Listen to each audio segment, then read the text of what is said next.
Hello, and thank you for joining me for this workshop if you're viewing this today. This was specifically designed for my students at ODU. I'm Kim Forbes. I teach PE 112 plus at ODU for 2 credits. It's a yoga class. So some of you may be dutifully watching this, making sure that you get all of your attendance. This is a continuation of what we were doing before we transitioned from physical classes to virtual classes. We spent 8 weeks learning to do the splits, to take the body in multiple directions, to have that kind of energetic engagement in the body in dueling planes, front, back, side to side, up and down. We did splits in every way we possibly could.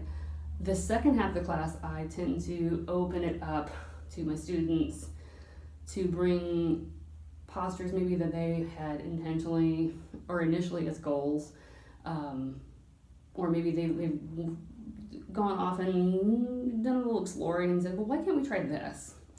And what I find to be a pattern is they're often poses that bring the legs or the body back together in contact with itself rather than splitting apart. That's a natural continuation of the class. So I wanted to specifically address some leg binds because it's really good for the body. Once you have this big break that we were mentally preparing ourselves for, I was thinking more along the lines of, graduation and that landmark transition from being a student to active adult, and those continuing life challenges.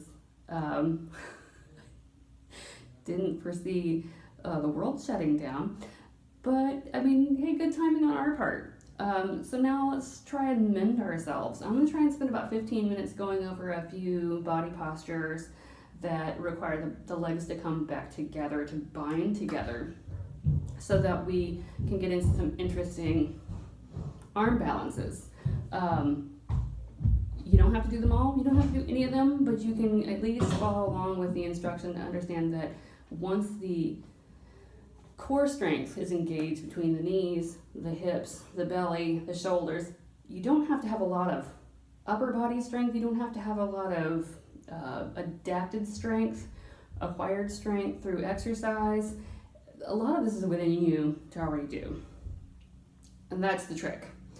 So I'm sitting here in our lovely little extension of crisscross applesauce or back into happy cow. If this isn't happy for you, that's okay. You can unwind the legs. You can come into like a little mermaid.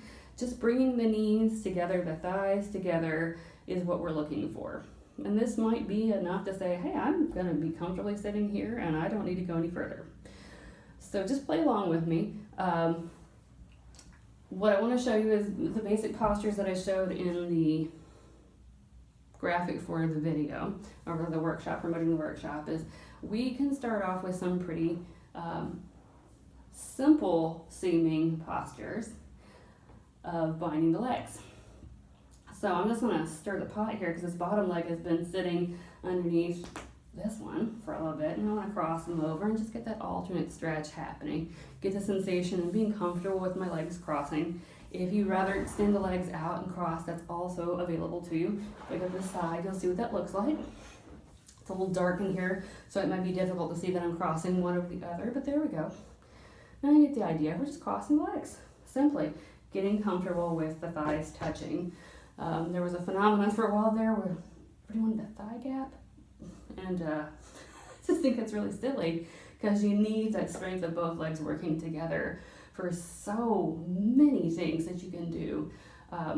Simply everyday tasks of squatting, picking up objects like your groceries or your children, things like that. You need that inner thigh strength to come together. So I'm not a big fan of thigh gap. I like it to touch. So shake out your legs. Simple enough. And what we want to do is rotate the ankles and play around. And hopefully if I can get that video up where you can see how the legs cross over and like pigeon, tree pose, crow pose, the little ankles can cross. What else did we do? We did pigeon, crow, Oh, I can't remember. I can't even remember off the top of my head. I can't even remember off the top of my head. We did quite a few, but I think I just showed if they can cross over. What we want to do is cross over the top thigh. This is going to be my outside leg, and I want to get my ankles to cross. Simple, right? No big deal. And if I fold in the bottom leg, so I've got a little bit of a half of that happy cow. But I want to go ahead and draw back my opposite, the top leg again, and see if I can just place it on top of the bottom thigh. So if I turn around and show you, I'm sitting on one ankle, other ankle sitting on top. This may be challenging for your body. Half lotus is a lot. So if you're just stopping here, stay here. There's nothing going to force you to go any further. You're only watching this for educational purposes. You're not being quizzed on this. Let's go ahead and slide out that bottom leg and see if it will come back in and maybe touch the opposite knee. Again, we can play around with this. We want to firmly engage, pulling the belly button up and in, seeing if that foot will come into the belly, and maybe nudge the other leg on top. So now we're in full lotus. Full lotus is an interesting posture because once the legs lock in, we can press up. Just a simple press into the floor. Now, if you just tried that at home and said, that's not happening for me, don't worry. Try it with a couple of blocks on either side. And imagine squeezing your thighs together to lock it in and then pressing. Simple. Simple. Don't overthink it. Just play with it. Have fun. Where it gets complicated is picking up the legs. But it's not. Once you realize you can just tip back like you're going into boat pose, tip back, like you're going into boat pose, and then you want to slide your elbow, your hand in that gap between the calf and the thigh, and maybe right here. And you can find a little fetus in womb. Interesting, yeah? Since your arms are already down here, you might want to play with walking forward, maybe catching some air, finding a little rooster. Kukutasana. Unbind the legs. It's that simple. Just play. Just play. Bring the legs together. And you're probably sitting at home going, "Can my legs do not bend that way? Can you show me something that's a little less aggressive?" Definitely. I'm going to go ahead and sweep out to the side and cross my ankles again. Now this time, the inside leg is going to be on top. And I'm going to bend both my knees as if I were going into, let's say, pigeon, a seated pigeon. And I'll slide the leg back down, but I want to have that gap between my knees. So I can pass my arm between the legs and lean to the side.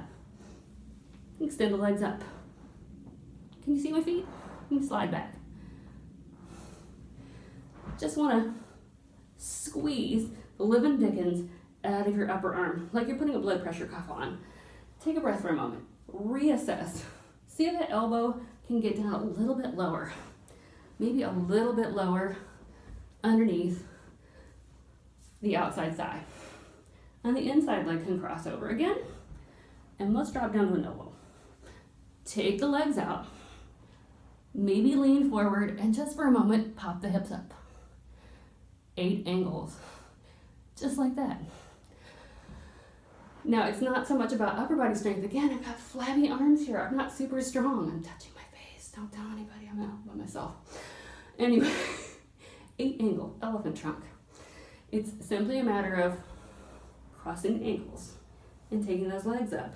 If we pass the arm through and squeeze the living snot out of your arm, you can tip forward and pop up that hip. Just like that. Simple. So the next one seems like maybe a little bit crazy. Maybe I don't know if I want to do that just yet. It was definitely hard for me, but it was easier on the legs. It's just simply bringing the knees together. Knees together. Thighs touching. Zip them together. Let's cross over in a twist, just like we would going into that lovely grasshopper. Or maybe if you're more familiar with a seated chair pose or a twist in chair pose, you can do this twisting from side to side. What we want to do is be able to pick up the hips. Pick up the hips.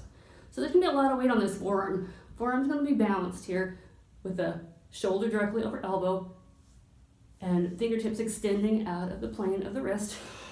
And then we're just going to shift over and see if the knees will come together. And we just want to squeeze the thighs together. Maybe we'll just stop here in this side crow.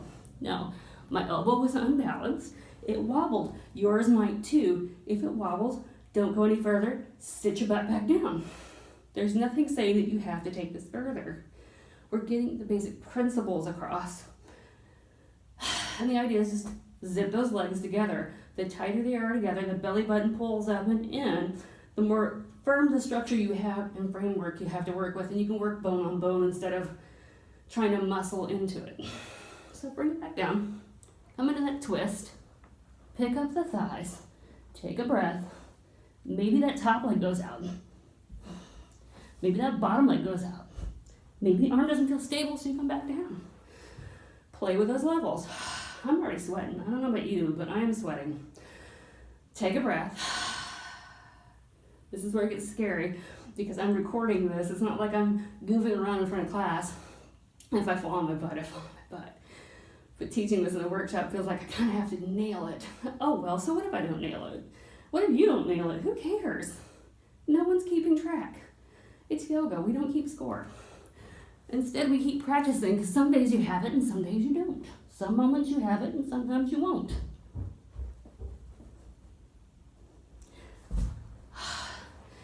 Sometimes it leaves a nasty little bruise. You gotta explain, why do you have a bruise on your thigh on the outside? Yoga. So let's see, we went over lotus, right? We tried a Lalasana. We tried our lovely fetus and womb. We tried Kukutasana, rocking into it. We tried a little bit of 8 angle, crossing that outside leg over, squeezing the thighs together, shifting the weight. So I lose my balance and grip that carpet. And then side crow, which I'm not going to try again with my legs extended, or Dvipada Vinyasana. I'm going to try it on this side right now. So we've been doing 5 postures. And hopefully we covered our bases. I think I did cover everything that we could do with that. I have to double check and see what else we could find to do. We're right at the, 13.5 minutes mark. So I'm gonna pause here. And if I have to add in something, I'll just double tap, add another pose in, and I'll see you again soon. Hopefully you've had a wonderful holiday and not too much storm cleanup. I'm gonna go hit my yard. It's got a few branches to burn. I'll try and see you guys again on Thursday. Until then, namaste.